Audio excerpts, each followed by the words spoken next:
Welcome everybody to another episode of Section 305. I'm Raul Pagan, not your host. I'm part of this amazing Miami Heat team crew, which we cover every single sports in the professional and collegiate level. So let's start off with Anthony Aguirre, Nick Dupont. We also got Kolya Zabler and Matthew, which right now we're about to put them on screen. We're having a little technical difficulties, but what's up, man, guys?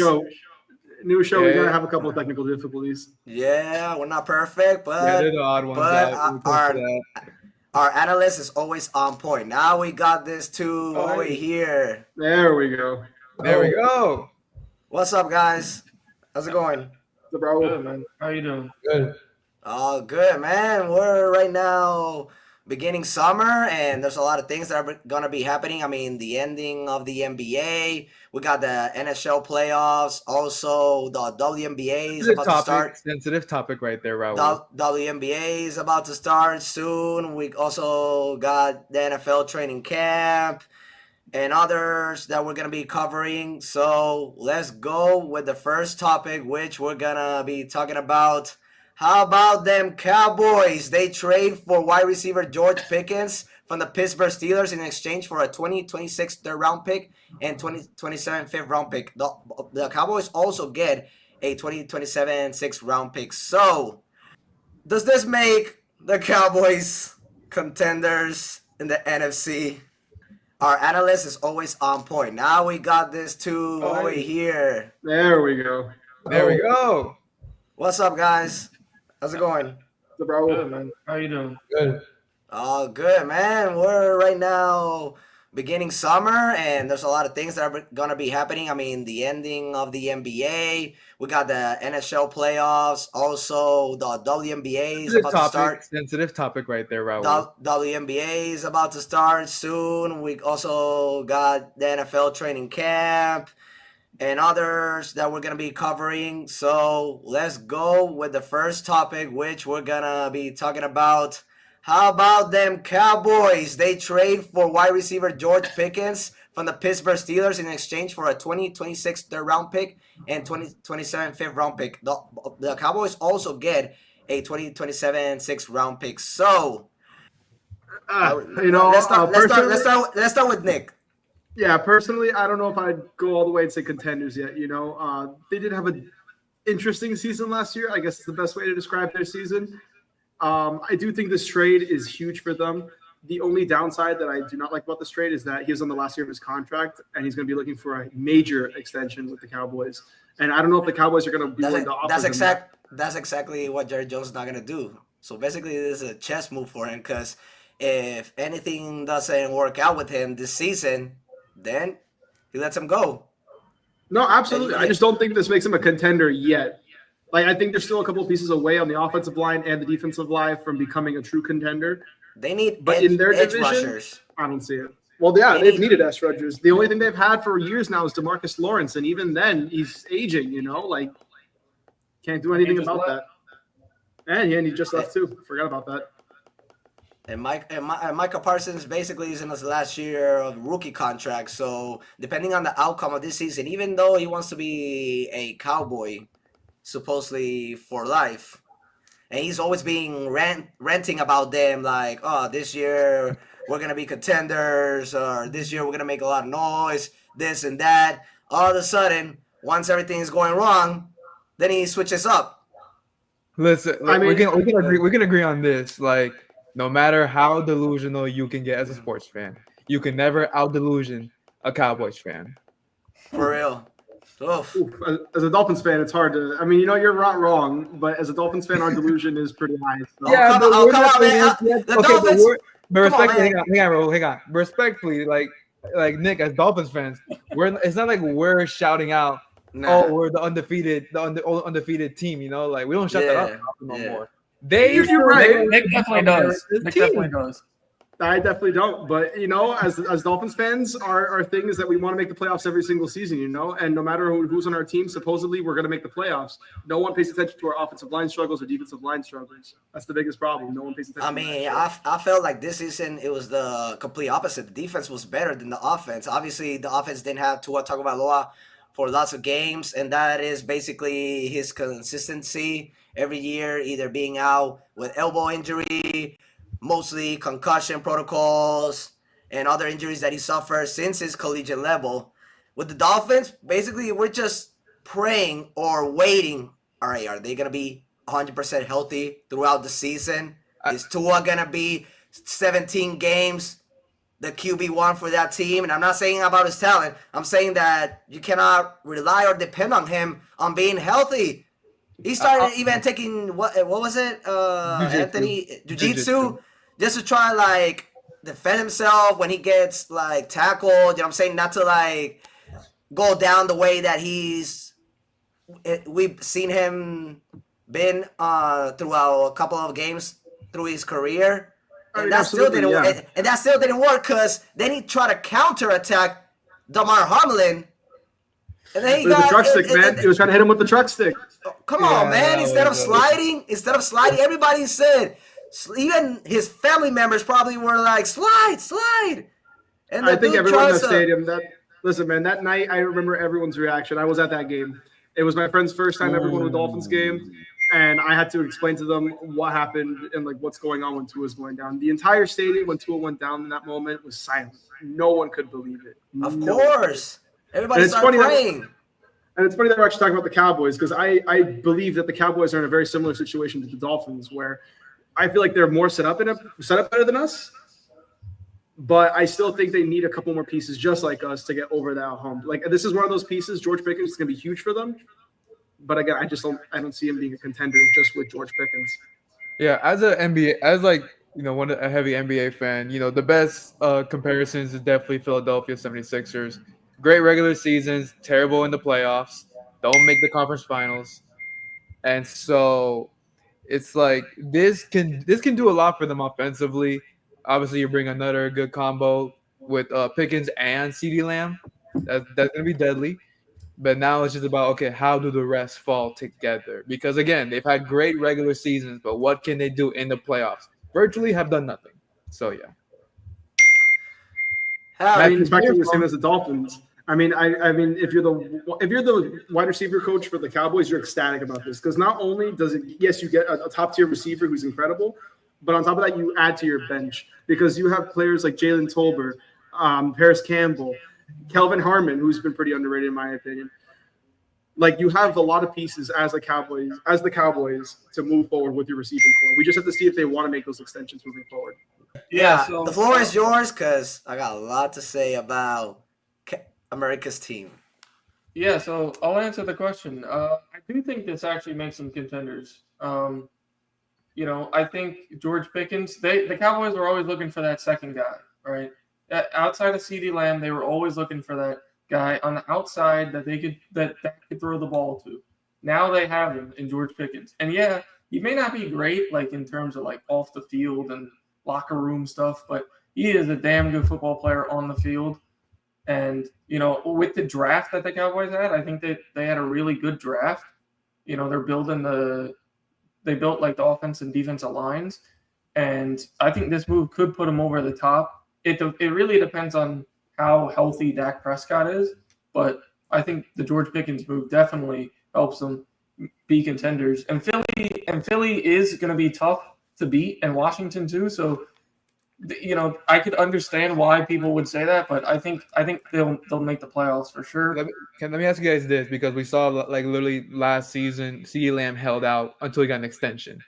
Do y'all see the same happening with Micah Parsons? No. Absolutely. I don't think he'll hold out. I don't think he'll miss games. But if that's what you're talking about, the holding out, I don't know if he'd hold out, but I think he'd probably be like Myles Garrett in the sense of like, we're not winning. I don't know if I'm really happy here, and then they're just gonna give him a bag, and he's gonna be like, "Yep, I'm happy again. We're gonna win the Super Bowl. It's over." Well, and then he'll say it's not about the money. I thought this was gonna be an easy topic, so we can move forward to the Celtics and Knicks series. Howdy. How Well- do you do? Thank you guys for all of you saying that, yes, of course, Pickens is a big pickup, good wide receiver. And let's just say he was in an organization which, in my opinion, is stable. But at the same time, we've seen so many issues with past wide receivers, Antonio Brown, Chase Claypool, George Pickens right now, and others. Yeah. And they've had to move on from them. So we should also, not today because it's too much, but elaborate like on the situation why these wide receivers are acting out. Why we've seen this type of No one wants to scenes live in Pittsburgh. like so and so many. So should we call out Mike Tomlin? Should we call out anybody in the front office? Like, what is up with the situation with these wide receivers that are like top class, and all of a sudden we don't see them in uniform or we don't see them outperforming because they have their personal issues for what's happening inside of the organization. That's another topic for another day. But now, yeah, Pickens, that's a good pick from the Dallas Cowboys. Haven't you guys noticed, just like Anthony elaborated, we've seen them having so many good seasons, especially this decade. They finished with one of. Let's say good in heavy quotations, okay? All right, so they finished 12-5 the past 3 seasons outside of this one, right? Yeah. Yeah. And they've been dominant at home. And haven't they been ranked like top 10 offensively even like 2 seasons ago when they were number 1?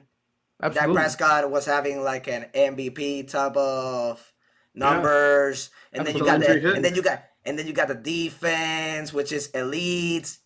Which at the same time we gotta give Dan Quinn credit for that. Now he's in a whole lot better situation. And he now basically, how do you say, not makes his own decisions, but at the same time now he's in charge. He calls the shots. He's calling the shots. He calls the shots, and being a head coach, defensive mind. Yeah. And his team did great this season. They're probably going to be even better. And now we see Mike McCarthy being fired.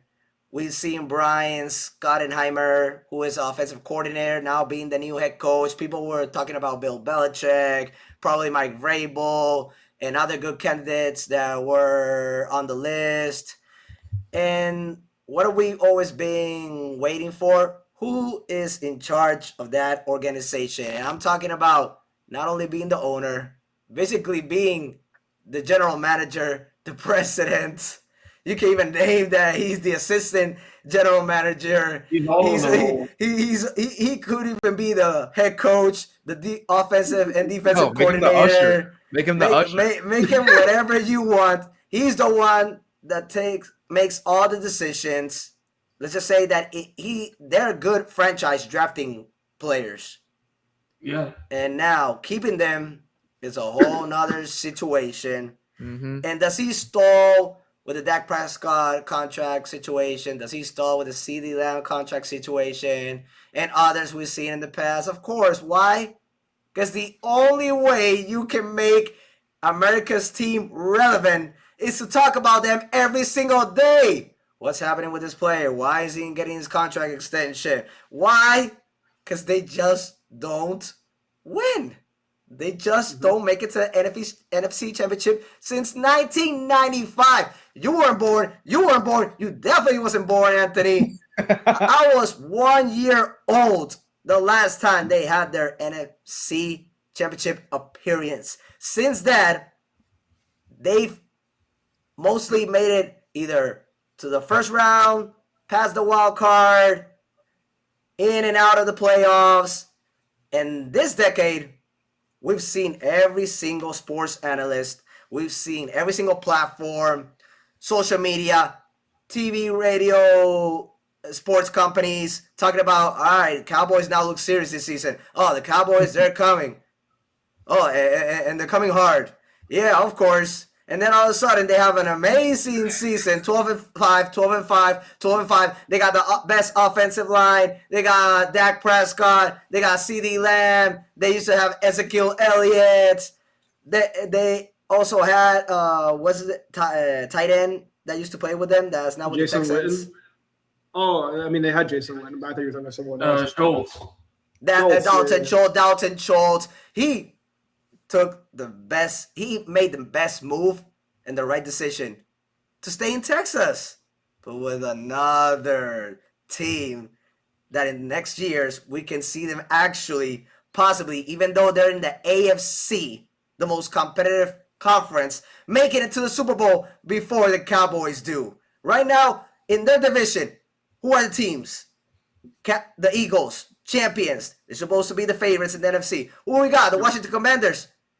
They're on their way. Sneaky They're on their good. way. Sneaky good. They're on their Come way. on now. And then, yeah, if I'm not mistaken, aren't the Giants making even bigger moves than them? Right now, I can put the Cowboys in fourth in that division. Nah, you're crazy. We got a hot take. We got a hot take right now.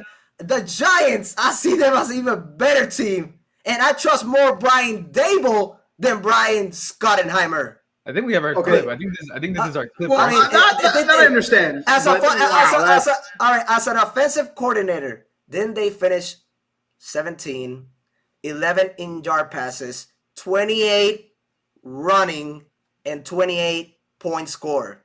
Does that seem like a head coach used to be offensive coordinator that's going to elevate them to a higher, bigger place, situation, position, whatever you want to call it?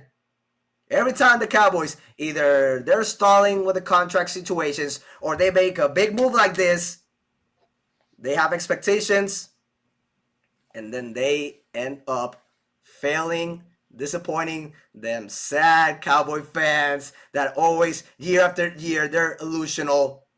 I don't know what type of drink do they have. I don't know what type of substance do they take, but they're always very high on that team every single year. Just like they were this season when they didn't make any single move other than giving CeeDee Lamb and Dak Prescott contract extensions.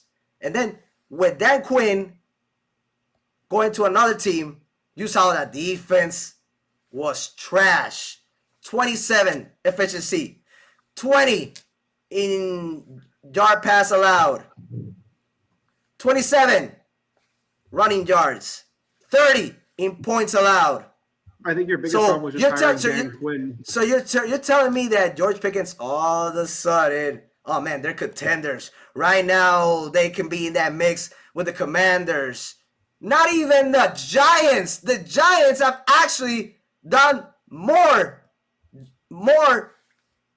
additions, both ends, especially with that Abdul Carter next to Kayvon Thibodeaux. That defense is gonna get better and better. Well, Russell Wilson, if he doesn't work out, who do they have? They got the rookie quarterback. I think I like where your head's at in the sense of saying that New York is better set up than Dallas. I think it's more of a long-term thing, though, because I think Dallas is the better team right now. I just do not see them as a contender in the division.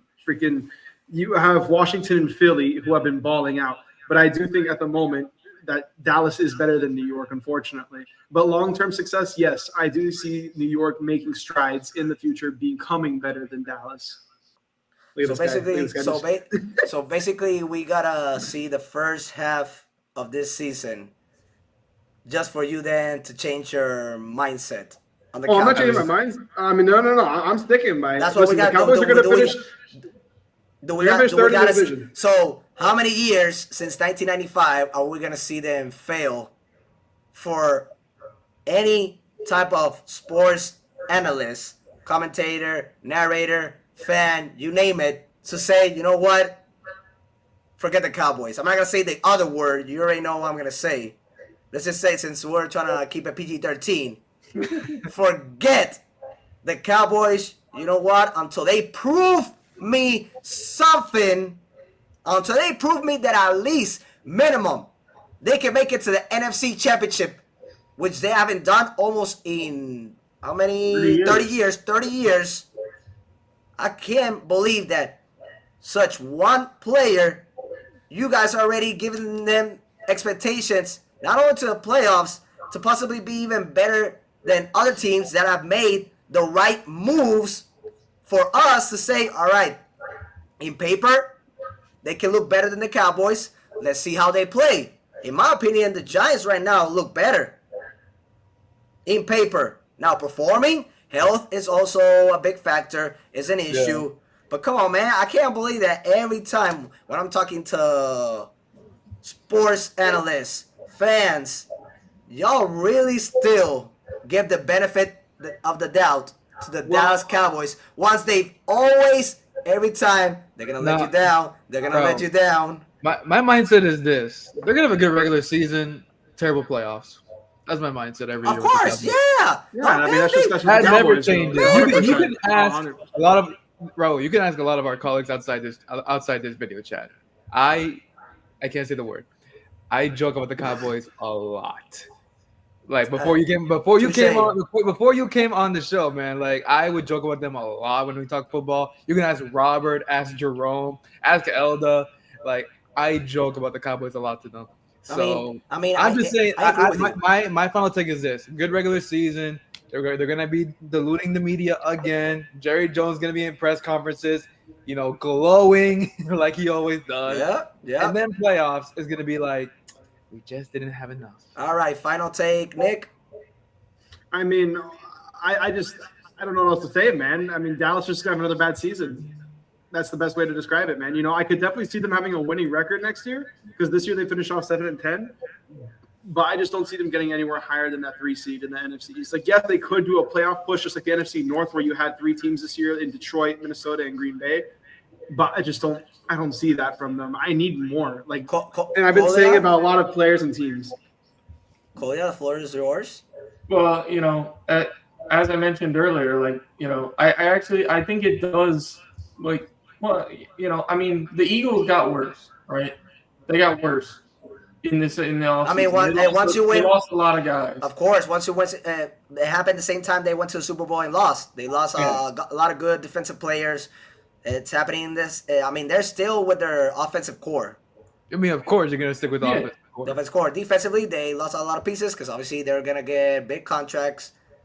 Either from them or other teams. But obviously the Eagles weren't going to give those big amount of money. But the Eagles still, even with that, I still see them as the favorites. All right, so we're talking about the East Division. Raul, let Kolya finish up. Yeah, so as you were mentioning, you had I think the Eagles will struggle a little bit.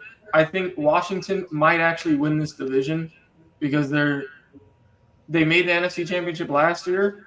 They did okay in the draft. They bolstered up their offensive line.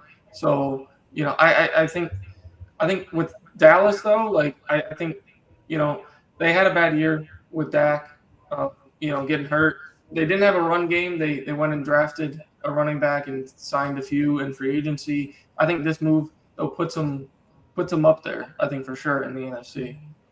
You got something to say? The reason that we talk about the Cowboys is because of Jerry Jones. That is the reason why the media keeps talking about Jerry Jones over and over and over again. He likes the spotlight. Yeah. Matthew, you got anything on this, man? On the Cowboys? Honestly, Cowboys, man, they just they got some good picks, and obviously I didn't get a chance to look at the draft to see what's gonna go on for the Dallas Cowboys, but I think for the most part they got some good some good picks, and hopefully they'll have a good season. All right, so my final take is going to be as quick as possible because I know we're all anxious to go to Celtics and Knicks. And my take is, all right, so if I got the Eagles, the Commanders, and the Giants over the Cowboys in the same division, why don't we go to the North Division? I mean, shouldn't the Bears have expectations? Aren't the Vikings and the Lions and the Packers in that same division? I mean, aren't they playoff teams? Aren't they contender? Apart from the Bears, you just expect them to be in the mixture. Yeah. But what about the Lions, the Vikings, and the Cowboys? Shouldn't they Packers. shouldn't they make a lot of Packers. noise? Shouldn't they make a lot of noise? All right, so let's go to the West Division. Aren't the Rams there? Didn't the 49ers just re-sign George Kittle? They lost a lot of guys, Even though they lost a couple of defensive pieces, I understand. Right now it's not that stable. Yeah, but a couple of in those that defensive pieces are organization. insane. Yeah, Like yeah, the Drake they Green, are. like you can't replace Drake Greenlaw. Like that's gonna be Of super course, hard to yeah. replace. And Tualia Halofunga. Yeah, I agree with that. But you still have an offensive mindset like the head coach that basically even when you got 4 quarterbacks out in a season, like not and throughout the regular season and then throughout the playoffs, they still made it to the NFC Championship. Obviously, that's when they lost their last QB, which was Brock Purdy. Then they even had to go with Christian McCaffrey. Oh, isn't Christian McCaffrey still with that team? Yes, of course he is. Yes, of course he is. I mean, we know that they traded Debo Samuel. Samuel's not. I know they've downgraded a little bit, but with Kyle Shanahan, you still expect that team offensively to be elite. Defensively, they're not going to be the same as before, but I still pick them over the Cowboys. I picked the Los Angeles Rams over them. I picked the new Seattle Seahawks team over them. So I'm giving you 3 different division, a same division as them, and then 2 other divisions over the Cowboys. Who am I missing? Oh, Tampa Bay Buccaneers. I forgot about them. Yeah. The South. Hey, how about them Saints? Shouldn't they come back even stronger? So how many teams have I mentioned? I think I've mentioned like 11, 12 teams over the Cowboys. So you guys are saying, just to end this topic, that with Pickens, all of a sudden, yeah, they can have a winning season or they can have a below 500 season. They got a new head coach for the first time this decade, and the ex-head coach was 2-5, 2-5, 2-5, playoffs, and then in the first round, palms get sweaty, they get nervous, they're in the spotlight, the fans are right there cheering them on, and what happens? Turnover after turnover, interception. The defense can't block a run game. The defense can't even block a pass game. The defense right now looks dysfunctional. All of a sudden, that elite defense disappears, and then Dak Prescott, face of the franchise, all of a sudden becomes a turnover machine. I don't put the Cowboys as contenders. I see them as equally, possibly worse than last season. Go ahead. Just like Eminem says, their knees get weak and their arms get heavy. He didn't say that they can't hold the spotlight, but they can't hold the spotlight for anything. I agree with that. I think it's a good chance not to transition to the next one. Let's go transition to the next time. People are probably going to be agreeing with my take since the Cowboys are always going to let you down. Yeah. But a team that right now is actually really disappointing. And you can see Anthony excited. Yeah, man. You can see Kolya and Nick basically trying to keep their cool with it, as well as Matthew. But this team has had a 20-point lead consecutive games. Back to back. Back to back in the second half.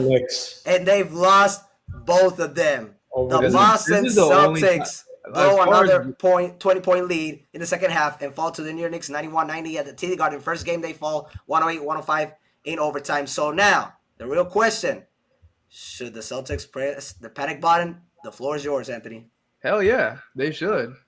Now, they are a better road team. I think they went 33-8 this season on the road. They're good. But you're going to Madison Square Garden. It's not easy environment. And it's just hostile. It's hostile, yeah, but it's just the fact that you're like, yes, they look calm in their post game interviews. They're saying what they need to say, but it's like, how do I say this? It has to be diminishing that you lose 2 20-point leads in the same fashion. Your whole strategy is to just throw up 3-pointers. Okay, so first game. Literally. They shot 15 of 60, 25%. Game 2, 10 for 40, 25%. So you're just jocking up threes, and that doesn't help. Actually, it makes it easier for the Knicks defense because they know what they're gonna do. You're gonna stay at the perimeter. You're gonna jack up threes and go with it. Tatum has been awful in this series, only averaging 23. Yeah, wait, no. Let me get this right. So, game 1, 23 points, 7 of 23 from the field. That's 30%. 4 of 15 from 3, 26%. And yeah, he's good on rebounds these past couple of games. He got 16 in game 1, 14 in game 2. And then game 2, 13 points. Awful. 5 of 19, 1 of 5 from 3. So in the first round series, he did a lot better against the Magic. 31.3 points and 11 rebounds per game. He missed one game with the wrist injury. Some are saying that could still be lingering, which is why he's shooting bad. But I'm not going to take that, to be honest, because as Heat fans, and I'm not trolling when I say this. As Heat fans, as Heat employees, we've seen Jimmy get injured and still show up. I'm not trolling on this part. I'm serious. Tatum, come on now. That's ridiculous. You are the best player. You're a top 5 player in this league, and you're putting up awful numbers. And Porzingis has been awful as well. I mean, he's dealing with some illness. I don't know if that's affecting him too much, but even against the Magic, he wasn't that great. And he was coming off the bench in this game. He came off the bench yet last night, the first time in these playoffs that happened. So Mazzulla tried to do something, but it just wasn't. It didn't do enough. They didn't do enough. They keep jacking threes. They're dying by the 3 because yeah, you live and die. You make some, you miss some. Yeah. But it's like they have opportunities to to drive to the rim, and they didn't. And the one time they did it, Tatum goes baseline, and what's there? Mikal Bridges. And Jaylen Brown knows it too. I mean, that's why they brought him there. That's why they brought him there. That's why they brought him there. And that's what I was thinking. Last year we saw it. Minnesota was built to beat Denver. We're seeing it this year again. New York is built as a roster to beat Boston. And you see what Bridges did in both games. He was awful offensively. He did great in the clutch in game 2. 14 points, all of it in the fourth quarter. And he gets a steal on Brown in game 1. He gets a block on Tatum in game 2. And so this just gives the Knicks everything they need to go home and potentially sweep. I agree with most of those points. The only thing I could say is they lack of depth in the bench. Yeah, no, basically they're relying too much on the starters, which right now this starting team basically is an all-star team. This starting 5, they could be either top 5 remaining in the playoffs or even the best starting 5 in the playoffs. Yeah, but also like for right now, you lose Sam Hauser due to an ankle injury, which he suffered in game 1. Pritchard, 6th man of the year, he's underperformed, yes, and everyone else, yeah, you can argue is nothing right now. Yeah. Nick, I mean, I could just build up on what you said, Anthony. I mean, honestly, I thought the Celtics played better offensively this game than in game 1. My biggest thing that I noticed was Brunson actually making stops when he needed to.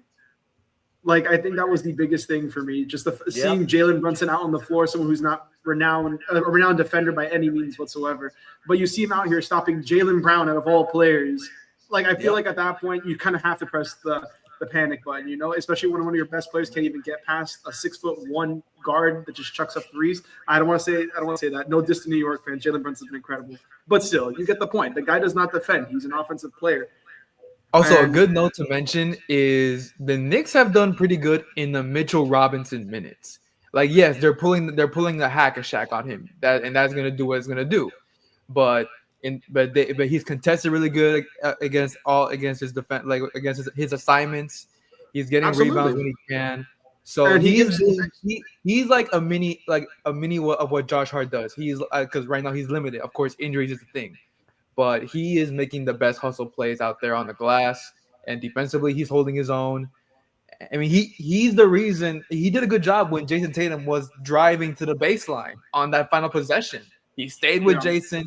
He didn't let him cross him up or get a highlight. He got them to where Mikal and OG needed him to be, and the rest was taken care of.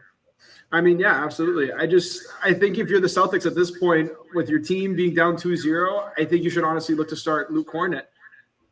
I think Luke Kornet would be an appropriate position at the center spot because Porzingis has been an absolute non-factor this entire series. Ever since he came back from injury, he's just not been the same, and he hasn't really done anything for the team. I feel like if you put Luke Cornett in, at least you may get something a little bit more defensively and more rebounding. But we'll see, because Karl-Anthony Towns has been another level. He's been crazy this round too. And he hasn't shot that many threes either. He's not. That's the crazy thing too. Yeah, and he's confident in his shots too. You can see that he's confident in every single shot that he takes. Like he's been incredible, and this is what I wanted to see from him from I think last round. This is what I was telling you guys about the scoop that we got. So obviously, new ownership is in Boston now. They're gonna depending on how this team finishes, and if they get swept, they're gonna trade guys like Porzingis, Andrew Holiday. They're making too much money for them, especially after being well over the second apron. So our insider Rob Murrow told that there are teams. These are the teams that will be interested in Porzingis if they were to trade him, which will be likely this offseason. Los Angeles Lakers, Orlando Magic, Atlanta Hawks, and the Utah Jazz. I don't see the Jazz doing anything with that. They got Walker Kessler. Yeah, exactly. So I see the Jazz like maybe not really, but the Hawks I can see it happening because they're looking to move on from Clint Capella. The Magic are looking to do something in a win now mode, and Lakers, I mean, Luka's already there. They have history together. The Lakers are always looking for something. Yeah, exactly. They're always looking for something. And also, just looking at Luka and Porzingis where they are in their careers right now. Luka got a taste of the finals. They play together. Porzingis is the champion. I think they do better now at this point in the career than before earlier in Dallas. They played together in Dallas. Yeah, but I think at this point now they'd be better in their careers together because they're more matured and different leadership. JJ Redick could do a pretty good stuff with that combo right there. And again, LeBron's, I know we all believe he's gonna go back to the Lakers, but his future's up in the air too because how does he end his potential final season? Is it back in Cleveland? You know, in Porzingis and Holiday situation, basically that was a rent. It is a rent, absolutely. And that was a rent, and we won a championship. All right, now let's see what happens in the next season. All right, it's not going well. So thank you anything guys for below your a championship, we can confirm. Like again, shot coverage, myself, Rob Murrow, we can confirm this. Yeah. Anything below a championship, the Celtics are going to blow it up and build around again Tatum and Brown Absolutely. again. They have to. Yeah. Well, Kolya? I think even if they won a championship, I still think that they would trade those pieces. But even then they would think about it more longer. You know, they would think, okay, is this worth it? Especially if you go back to back. But I'll answer this question. Did the Celtics press the panic button? I could understand why you guys would say yes, but I don't think that they should press it just yet. We'll see how game 3 goes. If they lose game 3, absolutely you press the panic button. But also, Kolya, you and I, like, again, everyone on this panel has seen what happened the last time they lost both games at home. Yes, they forced the game 7, but we saw how it ended. I feel like, sorry to cut you off, Kolya. Yeah. Jason Tatum at the end of games has not been there, and everyone can see it. This guy is turning over the ball, missing big shots. He's just not there on the floor. He's not a leader. He hasn't proven to be a leader. I mean, at times he's proven to be a leader, but in this series, he has not proven to be a leader whatsoever. Matthew, you got something to say? Yeah, I definitely I would probably agree with, Anthony and Nick on this one, and I'll definitely chime into this question. Should the Celtics press the panic button? Obviously, we've known how the Celtics were in the regular season, as well as getting to the playoffs after winning a championship last season, with the pieces that they got from Drew Holiday and Kristaps Porzingis. I personally feel that this is a time that kind of, really regroup and get ready for game 3, because after what we've seen from, games 1 and 2, I mean, New York really punched them in the mouth, especially after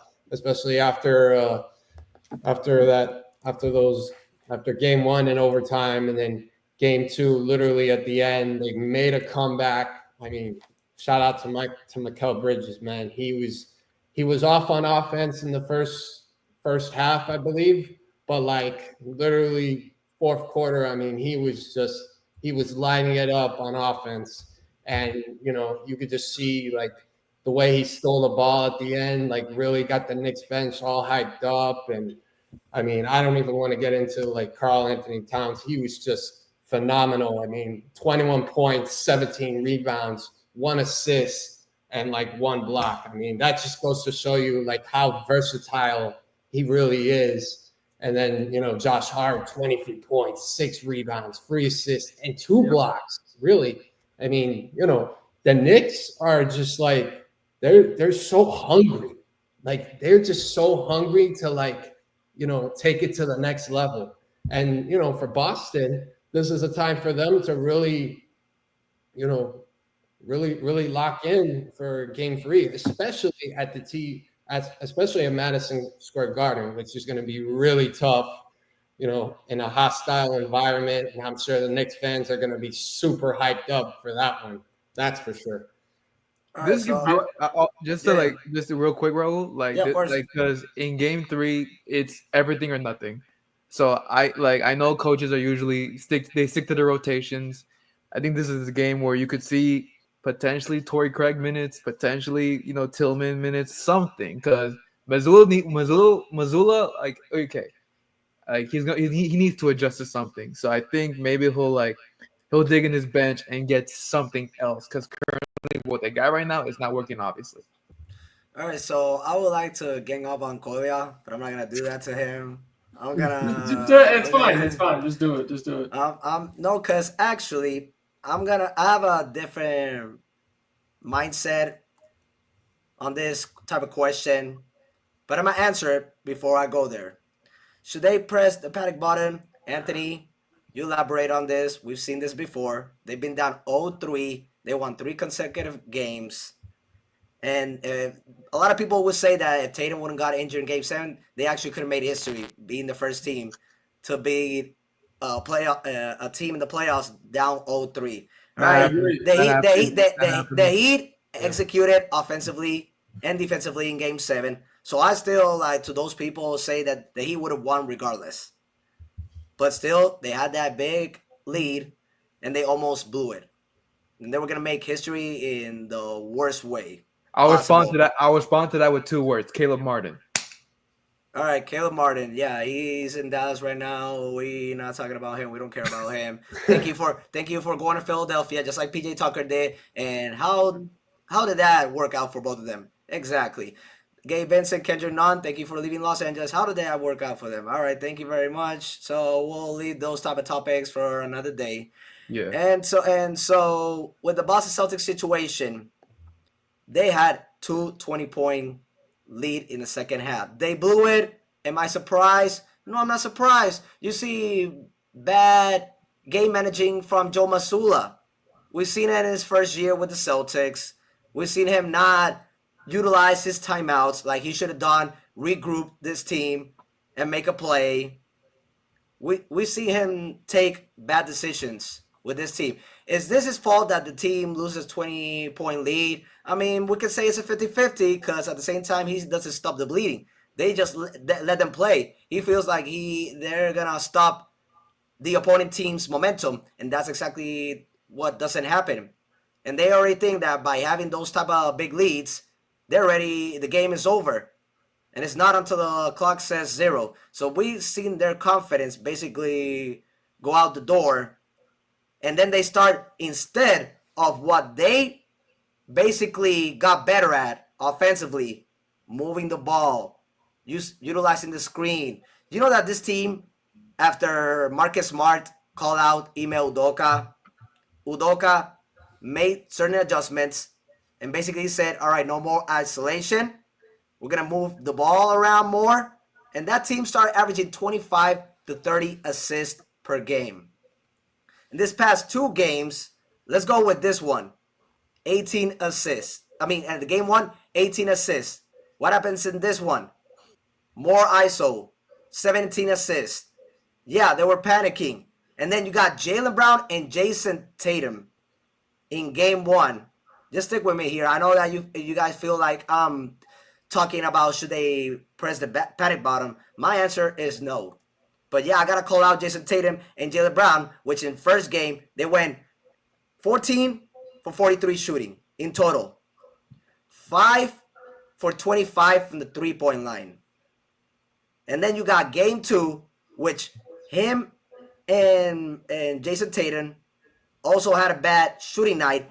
They were still up by 20 in those situations.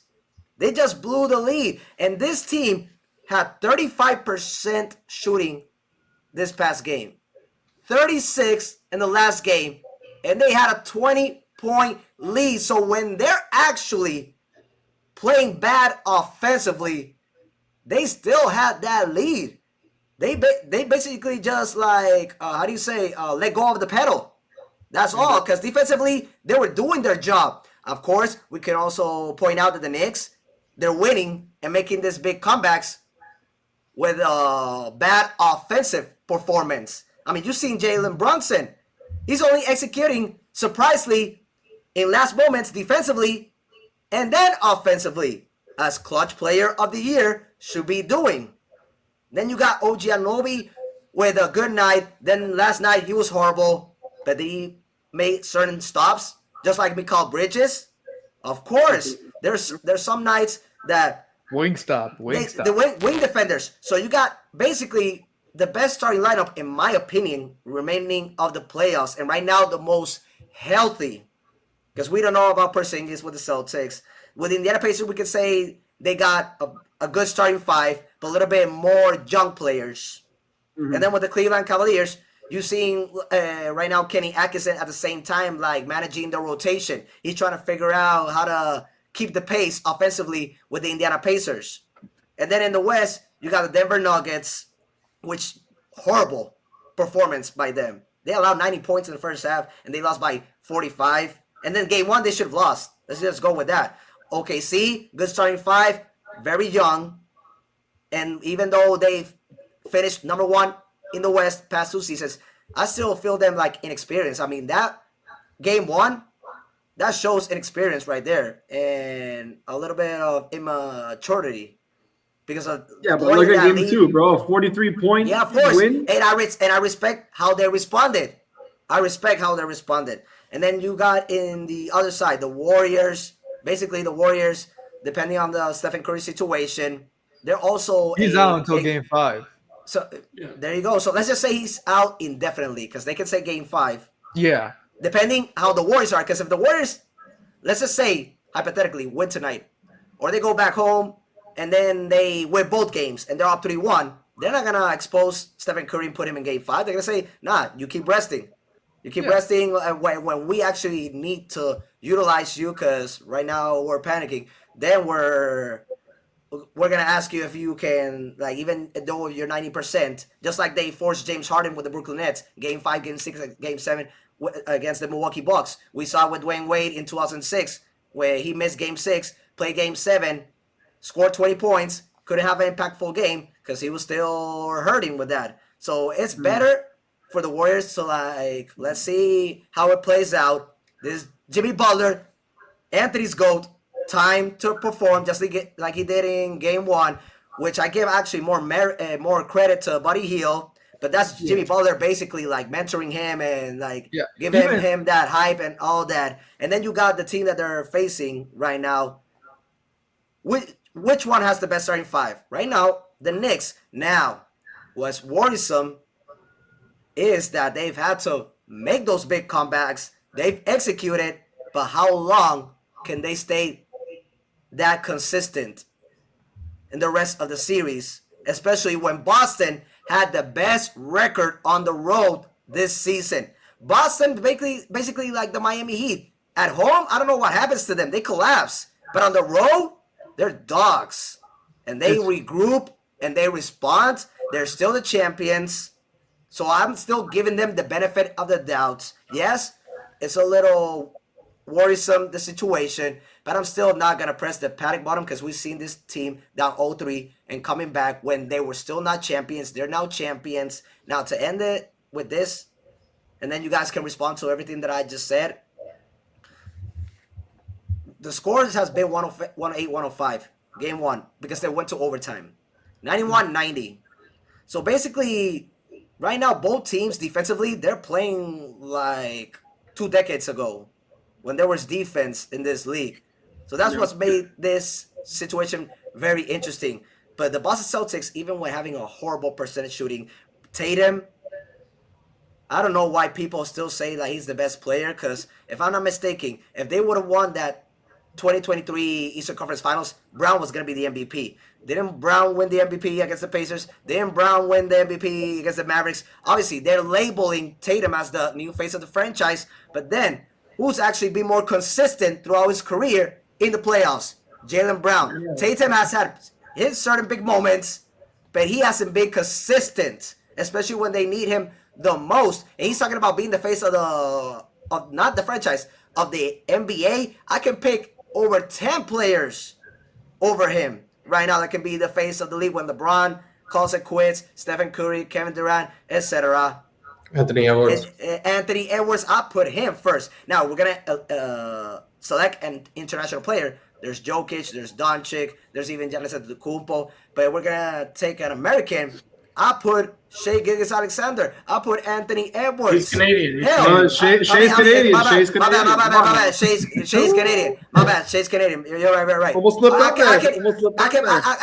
Bro, I can even put Ja Morant over him. Whoa. No. I can't even put Ja Morant Taking over away too him. far, man. The reason why. Don't get the guns out, buddy. No. Morant, his problem is that he just can't stay relaxed, quiet. He cannot stay healthy at the same time. But he has one job, and he literally doesn't want to do it because he basically feels like he's over here and everybody's all the way down here, and that the NBA is not gonna miss him, and that the NBA is gonna. He thinks the NBA is gonna miss him if like they decide to penalize him for another thing, suspend him for a season. He was more stable this regular season, but still injuries and all that. And Well, let's not forget he changed his game this year entirely because of his knees. He completely disregarded the fact that he's a dunker, and he completely switched over his game to becoming more of a shooter and a playmaker first. I mean, yeah, you still have the dunking moments, but he changed his game a lot. But bro, man, right now, like as a hype type of, how do you say, if you're gonna promote a player, right now, like Tatum, yeah, he is in all these commercials. He's got a good marketing team. And then Ja Morant is doing the opposite. He's not helping his marketing team because of all the outside situations and incidents that he's been on. But there's another thing that Tatum has that Ja doesn't. A ring. All right, so that's another reason why people are promoting and marketing him. I'll let the last 7 minutes towards all of you, but I promise you guys that I answered the question. I'm with Kolya. They should not press the panic button. But now I'm going through another direction. Aren't the Boston Celtics basically getting exposed in this season? Well, I've been saying they were a fraud. If I'm not mistaken, first round, Miami Heat. Who did the Heat have? Nobody. Okay, next. The Cleveland Cavaliers. Who do they have? No one. Everybody. So Jared Allen was playing that series, right? Jared Allen was there, right? He was in the rotation. Jerome outperformed Tyler and Jared Allen didn't play the series. Allen was out. Oh, we're talking Allen was out. I'm talking about this. All right, have the Boston played the Cavaliers, Anthony, in the postseason? I didn't hear. Are we talking last year? He's talking about last year. All right, so did the Heat play the Celtics this playoff series? I didn't hear you. What am I talking about? I didn't hear you. All right, so they go through the Heat. They had nobody. They lose Donovan Mitchell and Caris LeVert throughout the rest of that series. They lose Tyrese Haliburton, the Pacers, in the second game. And they still could have won both games at Indiana. Indiana blew those leads. Indiana could have won game one. And they blew that with bad execution. And so then you go to the finals, and then you face a team that ran out of gas. They had the Clippers. They had the Thunder. They had the Timberwolves. The top 10, top 5, either offensive or defensive team in the leagues. And then you got Luka Doncic that is not healthy. So basically, this was mostly the easiest championship we've ever seen by a team ever capturing. They went through a flexible road in the East, and then in the West, they had a team that had to go through 3 straight finals against the Clippers, against the Thunder, against the Timberwolves. And then they were gassed against Boston. And then all of a sudden, Boston enters this season. They stay with the same core, which I agree that's what every team should do after winning a championship. If this doesn't work the next season, all right, then you make other moves. But still, in my opinion, this Boston team has been exposed. This Boston team are always contenders, favorites in the East. They shouldn't even have won last season. It was basically put they out. They shouldn't have made two finals. In those past, There you go. 2022. 2022, they should have gone to the finals. Yeah, no. I disagree with that. I do have to start getting going. So I'm going to wrap this up very quickly for myself. The Celtics, I've been saying this last year, the Celtics were frauds. Like, they had the most Mickey Mouse championship I've ever seen in the sense of they played an injured team every single round. And then finally, when you go to the healthy team, you lose Kyrie Irving, right? So that's an actual championship. Until you play these teams now. Well, let's see. Orlando, unhealthy. New York, healthy. A healthy team that's actually pretty good. Look what's happening right now. This is proving everything that I've said since last year. Boston is not going to repeat this year. And if they do, you know what? I'll suck it up and I'll wear a Celtics hat if they win. Yeah, and I'll be very don't slow yourself out like that. I will. No, I'll do it. I'll sell myself out like that. I don't care. Before you finish, we have so many clips today. I was agreeing with you, but until you just finished saying I'll wear a Celtics hat. All right, calm down. You know what? Wear that in front of our boss. Wear when I work. I have family in Boston. I was born you're gonna be fired. That's too much. Chat. I'll get fired on the spot. But anyways, guys, enjoy the rest of the show. I'll see you guys later. Thank you for having me on.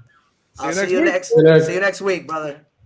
I'll just say this, like, just to also like end my point on this topic. It's funny how one of the so there's Noah Dalzell. She's a media member for the Celtics.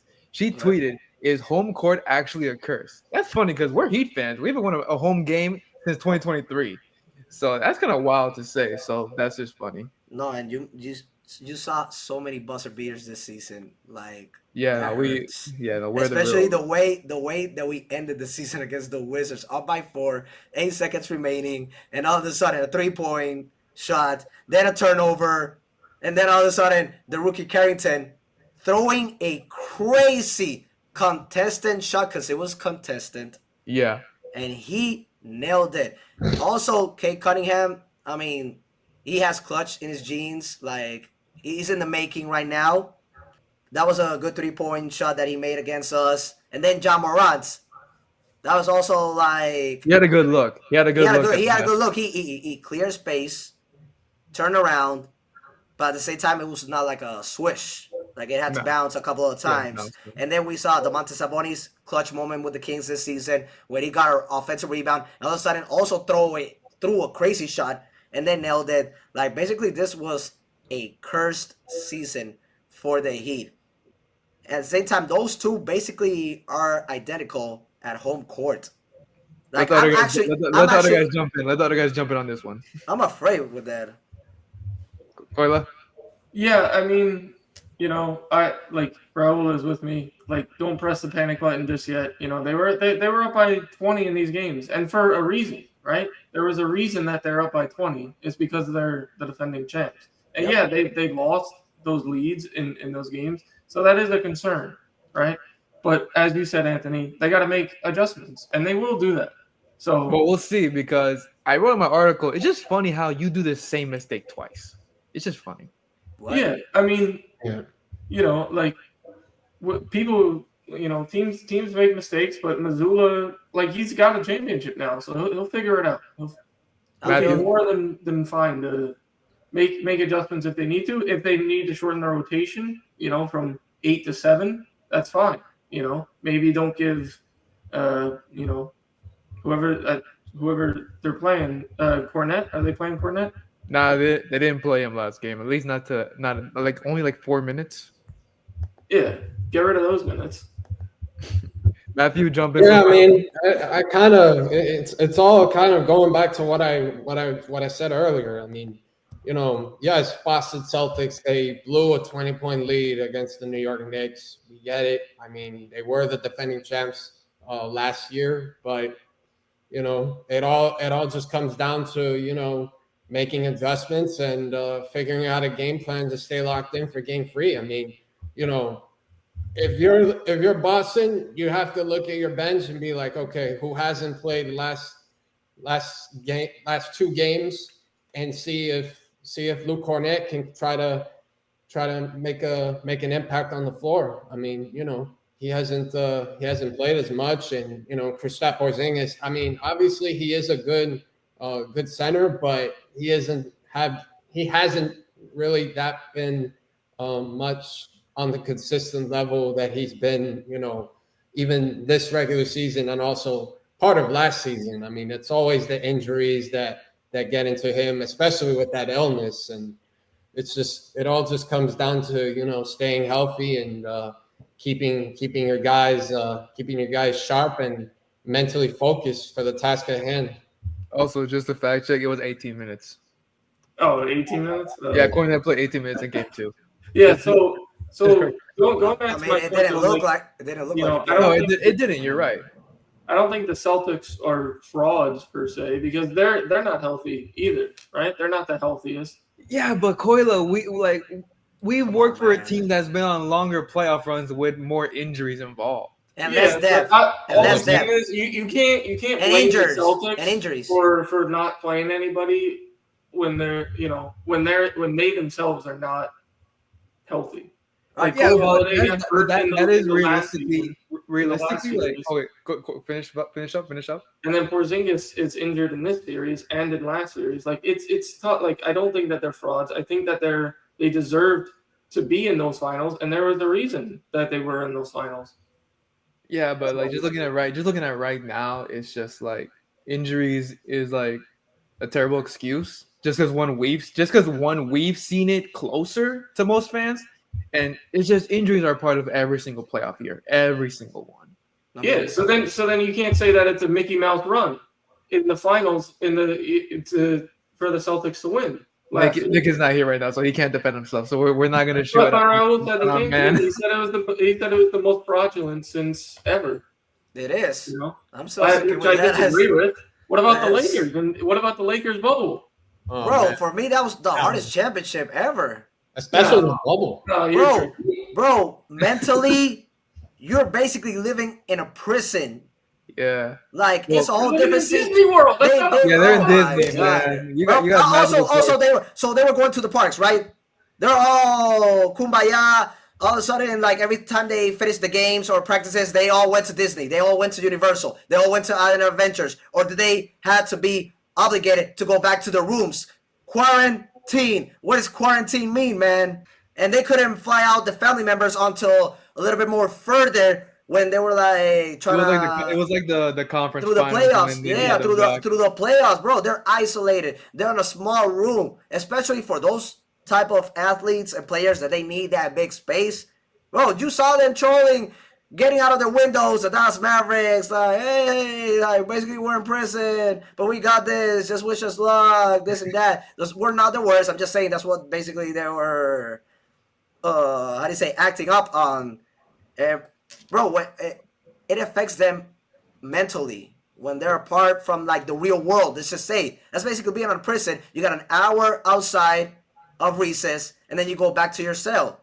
Bro, that affects those players, especially when they That's cannot what That it leave. sounds like It that is sounds like Nikola Jokic. I go to work. I'm employee of the year every year, and I just want to go back to my horses. Yeah, but That's what it sounds like. all right. So basically, like to continue this topic, I still feel like the Celtics, even though they will make adjustments and they will still make the series interesting, and we see teams like the Pistons get 2 victories at the Madison Square Garden, we can also say that the Pistons could have won that series. Yeah. Basically controversial. Yeah, They they were were robbed. They were they- robbed. They were controversial plays, exactly like Game 4. And so when you see this type of Knicks team coming back, yeah, I mean, you see the fans right now celebrating because it's like they didn't expect that. They didn't expect it to make 2 20-point league comebacks. They're celebrating like it was a championship because they did it in Boston, not even at the Madison Square Garden. But at the same time, the Knicks, like, can they rely the rest of the series with that starting five? Because they lack of depth in the bench as well. Like, Miles McBride started well this season. Then all of a sudden, like, he disappeared. Maybe it was Tom Thibodeau cutting his minutes. Cameron Payne is Cameron Payne. You'll see him have a good game, He a hasn't decent played game. though this series. Yeah, I mean, Yeah, not yet. he like last series, he had like 2 great moments for them. I'm not saying he was an X factor, but like he contributed offensively. Then Precious Achua, they're not utilizing him. Mitchell Robinson, he's basically putting him on the court just to give either Carl Anthony Towns or OG Anunoby or Mikal Bridges a little breather. Because at the same time, if every single one of those players are averaging, let's just say, 40 minutes per game, they can get exposed to injuries. We saw it last postseason with that team. That team was 1 game away to make it to the Eastern Conference Finals without Julius Randle, losing Mitchell Robinson, then losing Bojan Bogdanovic, then Josh Hart gets injured in the series against the Pacers, then they lose Jalen Brunson, their big piece, in Game 7, and they still were 1 game away from making it to the Eastern Conference Finals. I get that. But also, then- like, I just like in terms of the injuries thing, I think it's best to applaud Brunson because he had a few moments, scary moments in that Pistons series, still managed to stay on the court. So I think it's just I think it's best to applaud him because he's another player, like many in the league, who has ankle issues throughout most of his career. So the fact that he still was able to maintain, he's still like some great production, especially in those fourth quarters. Like, I just want to applaud that because I mean, again, you go through a scary ankle like twist on the court that looked bented. That was crazy to see. So it's just fortunate that he's able to stay healthy because he's been balling. So it's just fortunate, you know. And defensively as well, surprising. But I mean, he's got the body for that. He does. He's got the body to stop it, how do you say, to guard players like Jaylen Brown, Jason Tatum, something similar of what we saw from Derek Fisher. Yeah. Matthew, you want to? Yeah, I was gonna piggyback on what Anthony mentioned about Jalen Brunson. I mean, shout out to Jalen Brunson for always overcoming adversity, especially when it comes to those ankle injuries. I mean, we saw it. We saw it from Jimmy Butler when he was when it was like when there was the Eastern Conference semifinals in New York, and it just goes to show you how players can kind of piggyback from the injuries and just like really focus mentally on the game and just be present. And I think that's what makes Jalen Brunson such a clutch player that he already is. I mean, he's just on a whole nother elite level, especially with his scoring, his passing, his facilitating, the offense, also reading defensive schemes. I mean, it just goes to show you how much of an impact he really is on the floor, especially when he's, helping alongside his teammates, especially with the starting 5 group. Yeah, basically how the Dallas Mavericks fumble 2 great players that they have with Luka Doncic. I mean, Porzingis is a champion. Brunson could be a champion. And now they traded Luka Doncic. Like, it's been crazy what the moves Nico Harrison has been making, in the past tense and now recently. But then we're also going to be talking about Dallas Mavericks. Did they actually make the right move? Because look at the Lakers. They got exposed in the first round against the Minnesota Timberwolves. Yeah. At the same time, they were criticizing Luka Doncic being out of shape. At the same time, he basically fighting with the refs, not going back on defense. Like, Doncic is a superstar. And it doesn't matter if he's out of shape or not, he's still gonna outperform 95% of the players in this league. He's a top 5 NBA player. And he's a guy that obviously you're gonna have as a face of a franchise and you're gonna build a team around him. He says that he is committed to the Los Angeles Lakers. But right now, this is another topic that we can have further. Like the Dallas Mavericks, do we actually see Nico Harrison being over criticized? Did he actually make the right move on the future plans for this team, which next Simply, season with Anthony Davis and Kyrie Irving, that's a interesting duo that we're gonna be watching. Especially Klay Thompson is still gonna be in the rotation. Big mans like Daniel Gafford, Derek Lively, and PJ Washington, like they got size, they got defense right now. They got superstars, a big two-way player that they acquired. They got a first round pick that they can utilize for a trade. I mean, Max Christie, you saw how he developed more with the Mavericks compared to when he didn't have that much minutes with the Lakers. What I'm trying to say is that the Mavericks have done certain moves like roller coaster, up and down, that we'll see if in the nearest future, like right now, short term, next season, they actually they're without Kyrie next season. what they did with that. What I'm trying to say, what they did on not resigning Jalen Brunson, what they did letting go of Kristaps Porzingis and now trading Luka Doncic, is actually an interesting scenario that we're probably sleeping on. Oh no, facts, 1,000%. And now the next topic that we're going to be talking about, obviously, whatever happens this weekend through the rest of the series, but also the NBA draft is coming soon. Now, like, quick answer before we leave. Quick answer. Yeah. Quick answers. Quick take. Which team benefits the most of winning the Cooper Flagg sweepstakes? Anthony. Washington Wizards, they have good pieces around them that are better off as not number one options. Poole, Koulibaly, Kispert. They're good as supporting cast, not number one. You give the Wizards a franchise piece, fire their head coach because he's a terrible coach. Bring in Taylor Jenkins or Mike Brown. Then you see some movement. Kolya. I'm gonna say Utah. I think Utah. They have some pieces in place. It would be interesting to see him pair with Lauri Markkanen and John Collin. And, I like that one. And Walker Kessler, and I think his vibe would fit the Utah Jazz. So that's what I'm gonna say. I like that one. Matthew. I kind of want to go into a more directional route into the West Conference.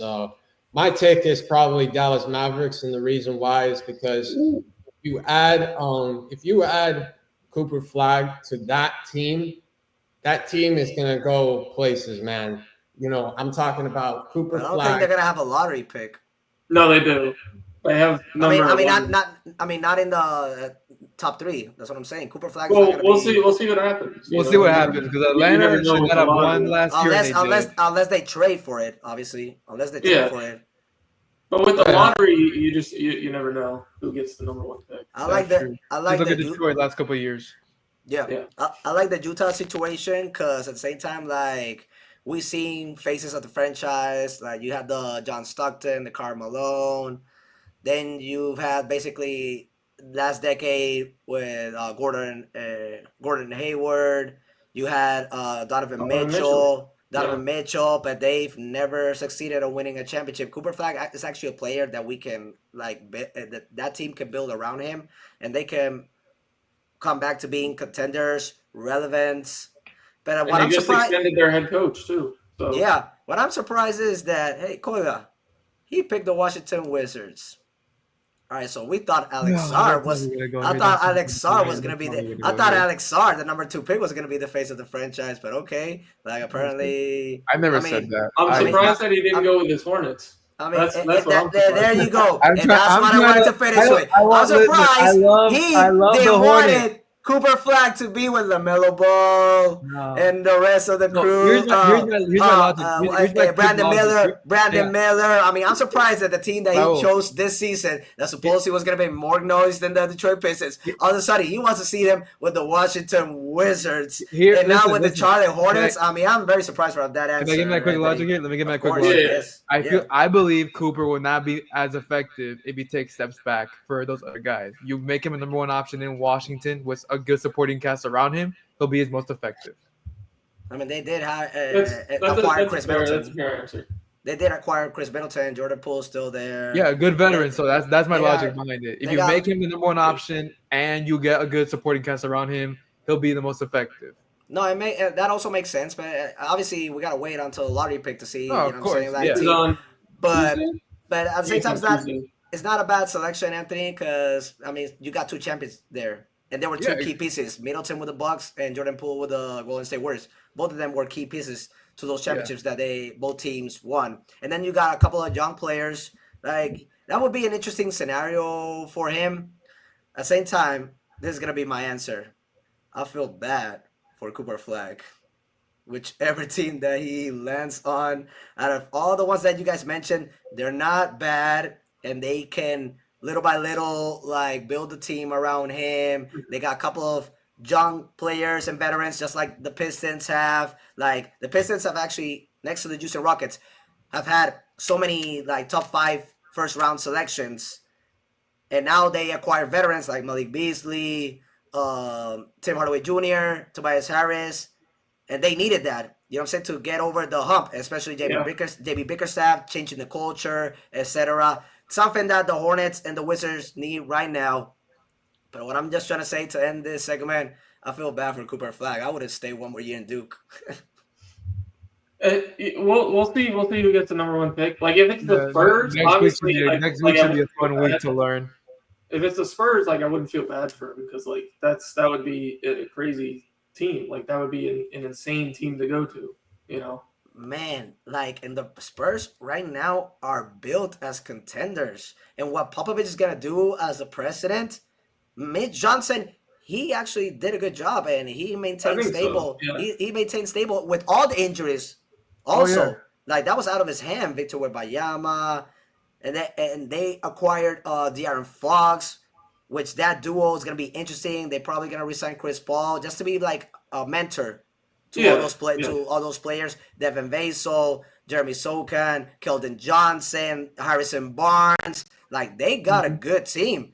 They basically are one piece away. I mean, I'm not saying like Cooper Flagg is gonna be that big piece as like a Kevin Durant or Giannis Antetokounmpo, which right now are like in the trade rumors, but it puts them there. So San Antonio is also an interesting team to look out. But yeah, we gotta wait until lottery day to see. Which is Tuesday. This Tuesday, or next Tuesday, the 13th. So we gotta have that topic.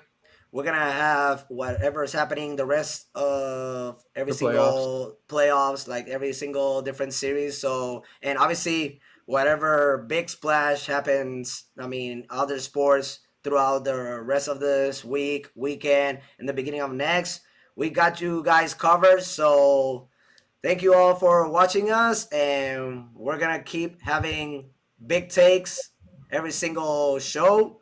And guys, have a good one. I'll see you next week. See ya. All righty. Bye. See you guys.